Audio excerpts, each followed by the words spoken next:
What is going on, Headliner Nation? Jake and Kyle coming at you today with some post-free agency rankings. Kyle, I mean, we've had some moves, I would say. We've had a couple here over the past few days. I mean, I think we did 14 videos in 3 days. It was a little nuts, a little bit crazy, but you know what? Yeah, it's a lot of fun to do. I know you love the breaking news. I mean, I'm just thankful that you don't have to stand up when you record breaking news because the excitement that you have is off the chart. But anyway, today we're talking about our, I don't want to say post-free agency because there's still a few names out there, but not so much that really affect the quarterback position. So that's what we're going to be talking about today. The top 20 quarterbacks post-free agency here for 2021 fantasy football. And there's not going to be a whole lot of differences, Kyle. There's a lot of great options at quarterback once again here in 2021. Yeah, we can call it post-ish. Post-ish. Post-ish fantasy. When you do the ish, do you do a hyphen before the ish or do you just put the ish? I think I just put ish. I don't know. I've never paid. I think I hyphenate ish. Sometimes I just use ish instead of using SHIT. Okay, well, I mean, I thought you were going to say it. I was just going to beep it out. Anyway, let's get right into the rankings here. We're not going to spend a whole lot of time and dissect every single name. I mean, the rankings videos, if you've watched us over the years, it just gives you a quick snapshot, right, of where we're currently at. Things are going to change. It is still early. We are before the NFL draft. Things could definitely change here in the coming weeks and the coming months. But as of right now, end of March, this is what we're looking at for the quarterback position, and it's really not a surprise. I mean, Patrick Mahomes is going to start off this year number one for both of us, Kyle, and it's really not that big of a surprise, is it? Nope, moving on. Yeah, moving on. Number two, we do not agree on number two. And really, is there a wrong answer here? Probably not. But I mean, you have Lamar Jackson at number two, who I do have a little bit lower. We'll get to him on my list here shortly. I have Kyler Murray. The reason I have Kyler Murray is he has an embarrassment of riches now in Arizona. And if AJ Green has anything left in the tank, it's going to be fun to watch there in Arizona. Yeah, I mean, Lamar Jackson, I've got him at number two just because of the really strong finish to the season. So I'm going right back there with him, hoping that kind of translates into 2021. They don't get off to the slow start that they had. Kyler Murray, I'm just a couple of spots back on, but I like him a lot. Like you said, embarrassment of riches. Who do they get at running back to kind of help take some of that pressure off is what I'm waiting on. If they draft one of these top running backs in the first round, which potentially they could, or even second round, watch out. He probably goes even higher for me. If they get Najee, I'm going straight Chubb on everybody. Jersey, everybody. Incoming. Yeah, it's gonna be bad. I may be unbearable on the stream. Number three, Josh Allen, Buffalo Bills, coming off a great season. We both agree here. Both have him at number three. Really, honestly, I could maybe even go higher. I could put him as high as two. The part that worries me is who is his true number two now. I mean, we know Stephon Diggs is the alpha there. And then after that, what is it? Is it Cole Beasley? I mean, there's some young talent there, but can we count on him for 16 games as being the number two is the biggest question. Yeah, I mean, Gabriel Davis expecting a lot out of him. Emmanuel Sanders wasn't really anticipating him landing in Buffalo. You know, does he still have a little bit left in the tank? So Josh Allen, though, you know, if he can even duplicate some of his numbers from last year, will be top five easy. Yeah, absolutely. That rushing upside and the touchdown, the rushing touchdown upside definitely catapults him. Number four, this is where I have old man Aaron Rodgers, who went on a season-long suck-it tour last year. You have Kyler Murray. We talked about the embarrassment of riches already for Kyler Murray, but for Aaron Rodgers, I guess it doesn't matter. All he needs is Big Bob Tunyon and Devontae Adams, and he's going to be just fine. They've really solidified that offense now, right? They're in that new type of offense, and it's really starting to flourish. We saw it last year that Aaron Rodgers can do it with just about anybody. Well, I mean, Aaron Rodgers, I almost put it number one overall because he's getting Devin Funchess back. So, wow. Can you imagine the upgrade in the offense of Green Bay with Devin Funchess?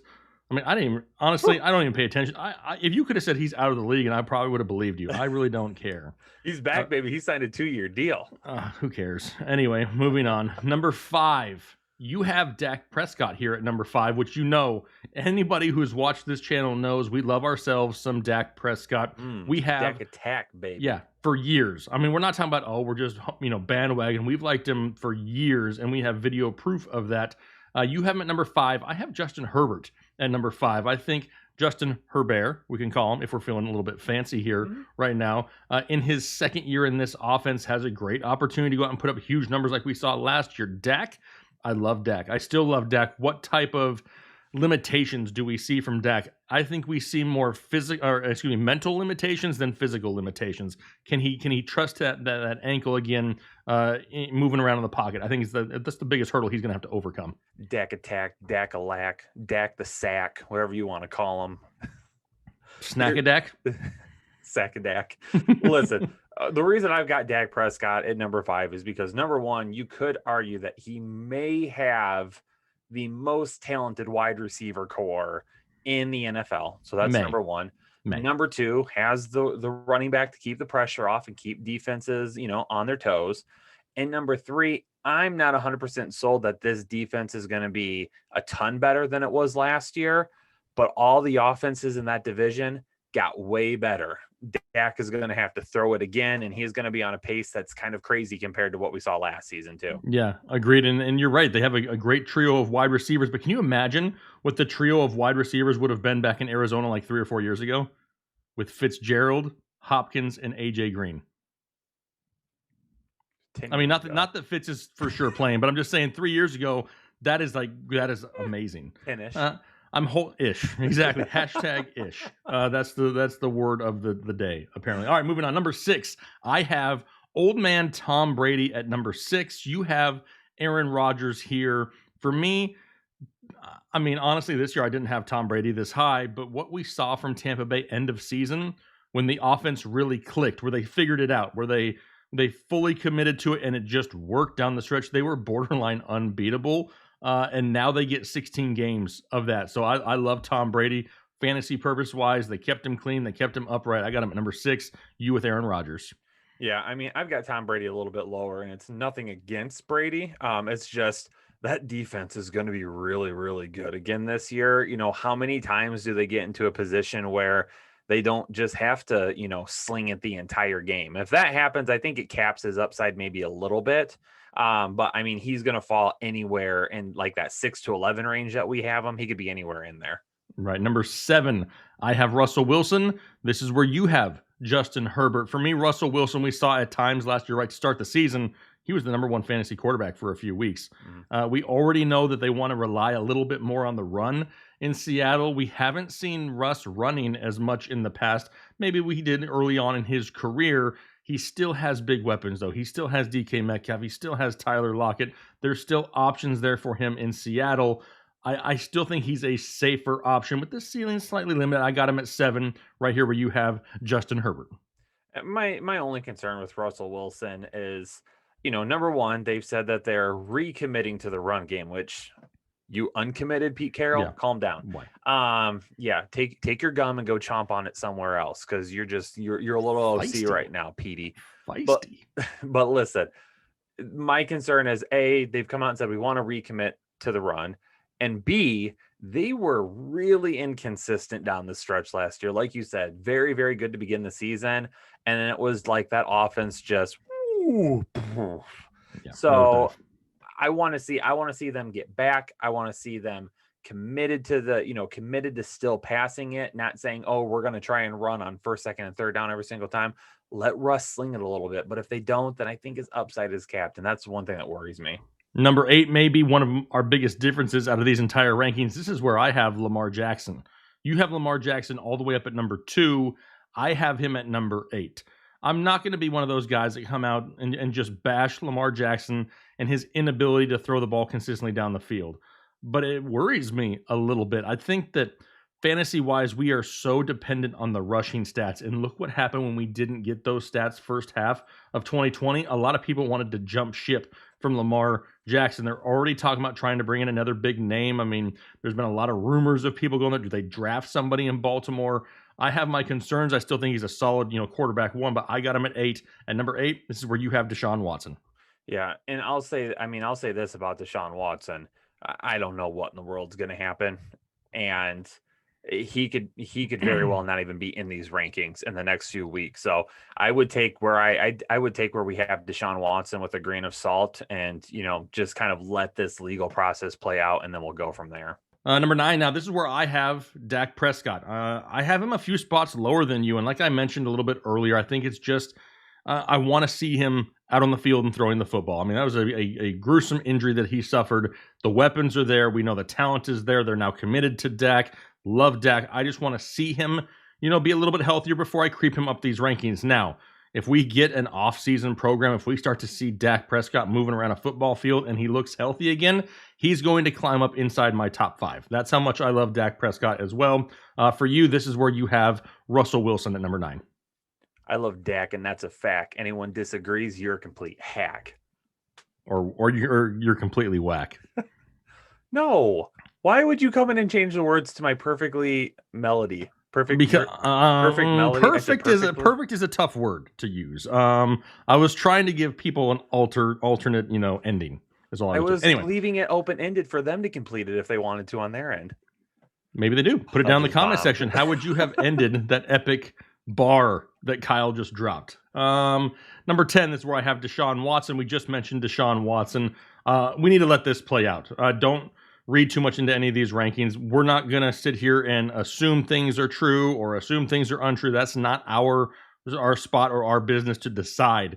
We have to deal with what we have, factually right in front of us. As of right now, Deshaun Watson is the starting quarterback of the Houston Texans. That's why he's in these rankings. This is where you have Ryan Tannehill. And this is another one of our huge differences, Kyle, because I may not even have Tannehill in my top 20, which sounds crazy. I was just looking. Crazy. I was like, "Where is Tannehill at?" But I got confused. I mean, the loss of Jonnu Smith, the loss of Corey Davis. He's got AJ Brown, who's now going to get double coverage. I mean, are we really banking on Anthony Fursker this year? What are we doing? I mean, what's going to have to happen here in Tennessee? No, and I completely agree with you. Right now, I have him here because I think it's addressed in the draft. And they bring in somebody that's going to help them out. Probably not a first-round pick by any means like that, but still someone to help out. I'm really surprised they didn't bring someone else in. Mm-hmm. Maybe they try to jump in on like a Sammy Watkins at the last minute who, might help 2 or 3 games this season. T.Y. Hilton's still out there kind of wandering around a little bit. So we'll see. But yeah, I could definitely see me sliding Ryan Tannehill down quite a bit by the time the draft is done with. Yep, and that's exactly where I'm at until he gets that additional weapon in that offense. Just a little bit worried about it. Number 11, this is where I have Matthew Stafford of now the Los Angeles Rams. We know Cooper Kupp. We know Robert Woods. There's going to be hopefully an unlocking of Matthew Stafford. I mean, we've seen high ceilings before, but he played for Detroit, and I'm not going to get you started on the Lions, Kyle. That's for a completely different show. But Matt Stafford, I think, has a great opportunity with Sean McVay in those khaki pants to put up some big numbers this year. This is where you have Tom Brady, though, at number 11. This is like the first season that I've done fantasy sports where I haven't been able to talk about Matthew Stafford as the Lion. It feels good, though, right? No. It doesn't feel good. It hurts. For fantasy football, though, it feels good. But he was always good for fantasy football. People are going to rag on me for that comment too, but whatever. Yes, he's got maybe better weapons now. If you want to argue that he has better weapons now than he would have had in Detroit this season, but he's always been a stud. We know it. Well, are you feeling a little down right now? Yes. Let's move on. Joe Burrow at number 13. Well, we're not going to 13 because we have to go to number 12 first. I'm on 12. Stafford. 12 is where I have your Madden franchise quarterback, in which you traded just a couple weeks into the season because he sucked in Madden, but he's not going to suck in real life football unless the Philadelphia Eagles do something drastically stupid in the draft. I have Jalen Hurts at number 12.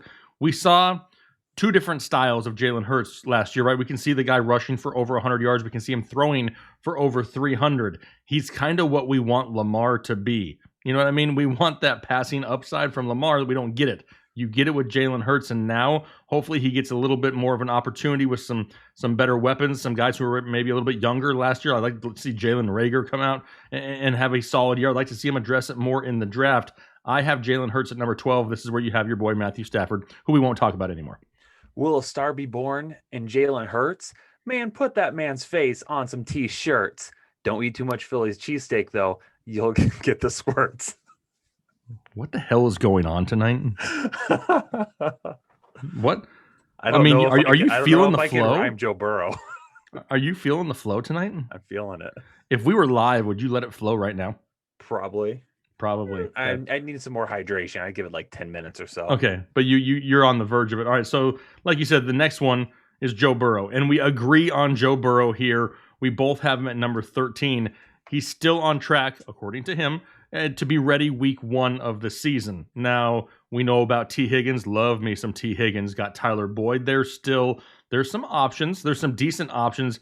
Selfishly, I would love them to draft Jamar Chase, but that's probably not going to happen. It makes no logical sense at the time. But, I mean, the offense that they're building around Joe Burrow could be great as long as they can protect him in that offensive line. But we both got him right here at 13.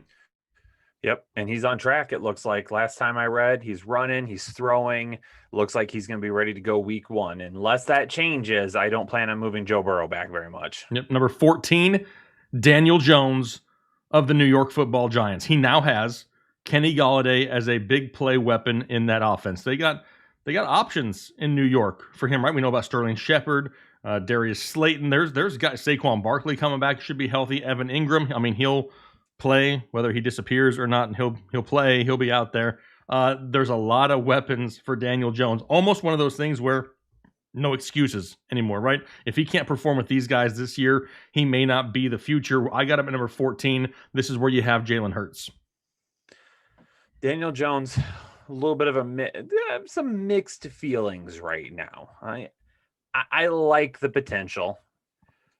He was very good down the field actually last year on a very limited basis. So does Kenny Golladay allow that to happen? Does having a healthy Saquon Barkley back allow that to happen?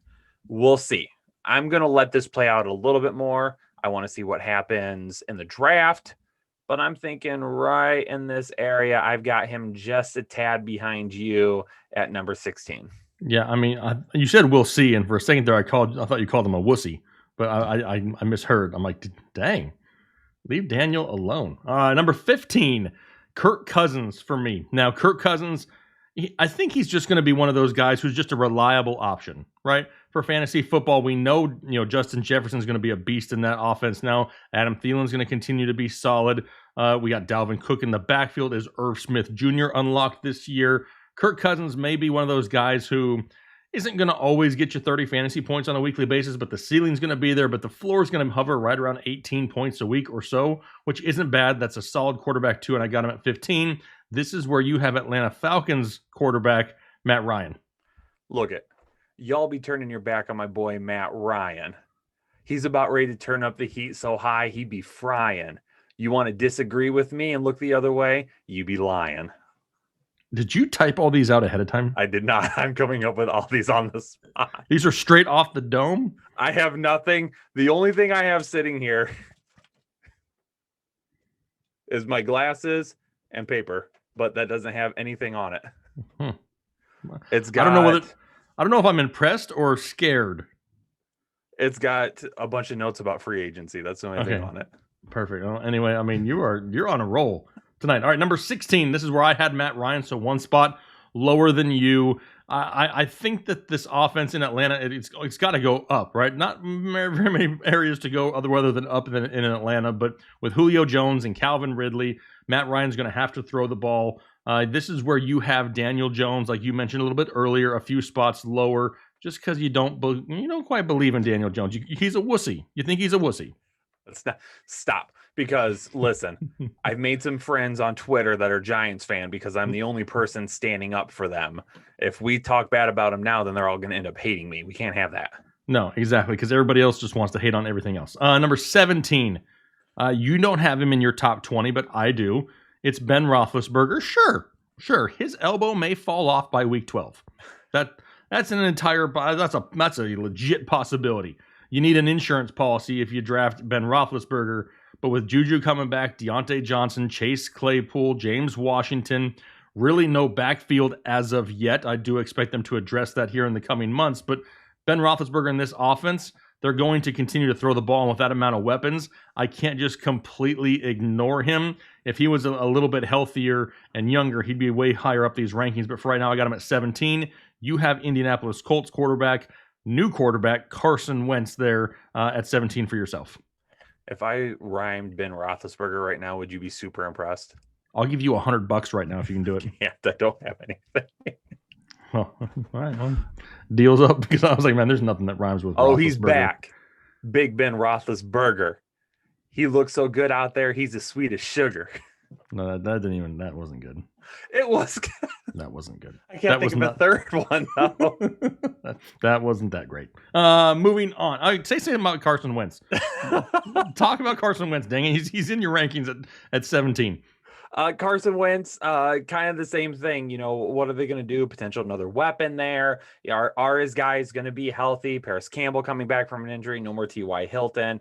For Ben Roethlisberger, for me, taking a look at it, exactly like you said, what do they do for the running back position? I'm kind of waiting on that before I boost him up higher. Next up for me, this is where I have Carson Wentz, so only one spot lower than yourself. But then you have Browns quarterback Baker Mayfield right here at number 18. The bake You like show. the bake show again? Is it still a bake sale this year? No more bake sale. This dude has cemented himself. At quarterback 18, that's a sale though, isn't it? Kind of. Baker finished top 12. Maybe.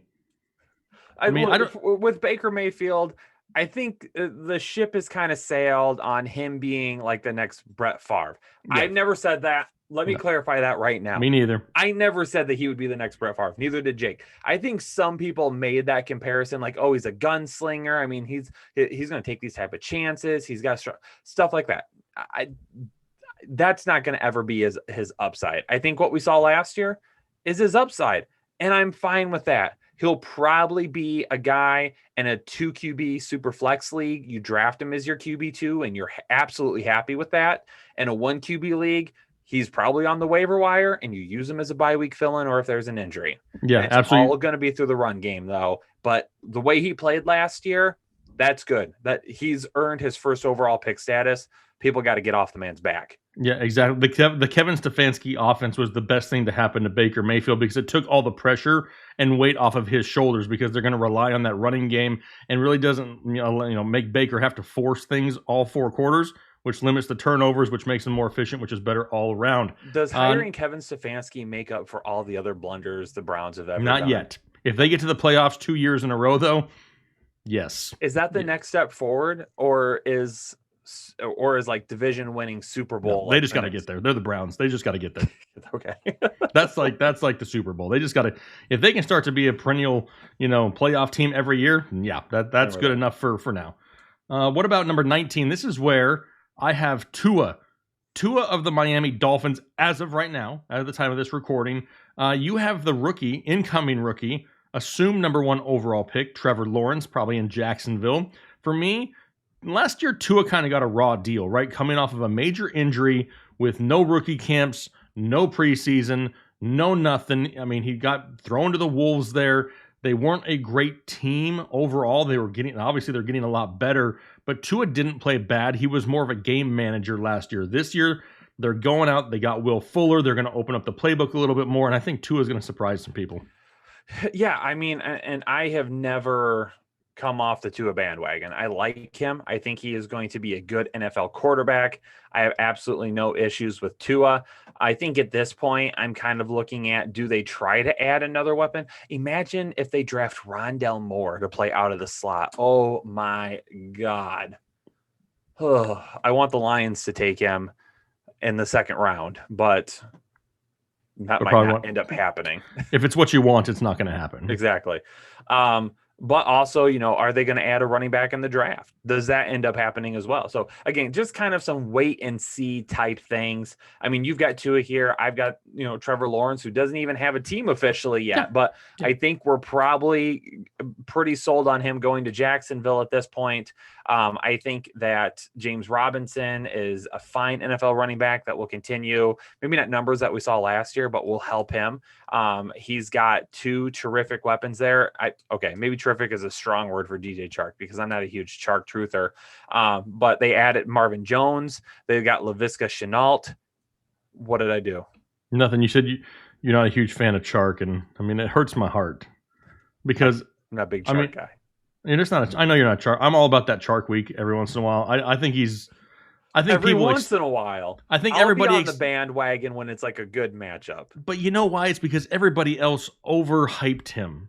They made him something that he wasn't supposed to be. If he would have just come in here and been a solid number 2, but everybody catapulted him up to a wide receiver 1 because he scored some touchdowns in year 2, and I think it was just an unfair advantage. It's kind of like 45% of his fantasy points in 3 games 2 seasons ago, which is why I listed him as a bust in our draft guide last year. I think Marvin Jones is really going to help DJ Chark, though. I agree.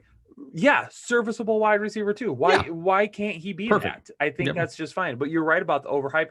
People were so excited about him, and I said honestly, this is a streaky Deshawn Jackson diet version is basically what I think DJ Chark is. He's not going to be a guy that's a wide receiver 1 that's going to win against some of the best cornerbacks in the league. So you know what? Have Marvin Jones take that on. Maybe DJ Chark will finally find that consistency this year. Yep, love it. Lastly, at number 20, this is where I have the Bake Show. Baker Mayfield, had to throw him in there. You have Kirk Cousins all the way down at 20, which, I mean, is 5 spots lower than me. I just love the addition of Justin Jefferson after last year. I mean, I'm looking forward to his year 2 to see what he can do in this offense.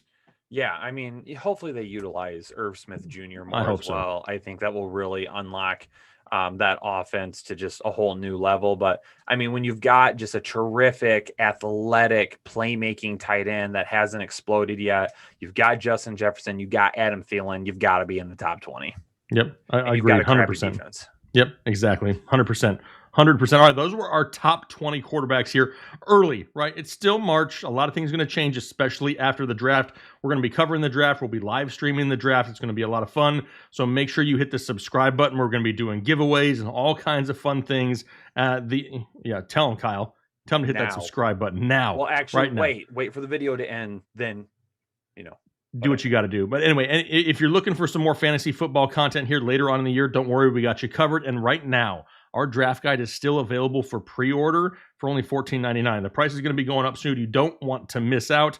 Get it while you can for as cheap as you possibly can. Because last year, over 600 pages of all things fantasy football, virtual pages. It's a great app on our website that you can log in and get all kinds of information. We'll start working on that after the draft. There's only one thing in the world that you can get that has more substance, but is cheaper. It's me. Wow. On that note, hopefully you enjoyed our top 20 quarterback rankings. We understand that more than likely you see things differently. That's okay. We're supposed to disagree on rankings. If everybody agreed, they would be pointless. I'm just totally ignoring the fact that Kyle is laughing at himself right now. I'm hoping that you have a great rest of your... Yeah, Kyle's on a different level. I don't know something was in his dinner, but whatever it was, we're going to keep it entertaining. Hit that subscribe button. Do us a favor, hit the like button. We look forward to talking to you later. Have a good one. Thanks.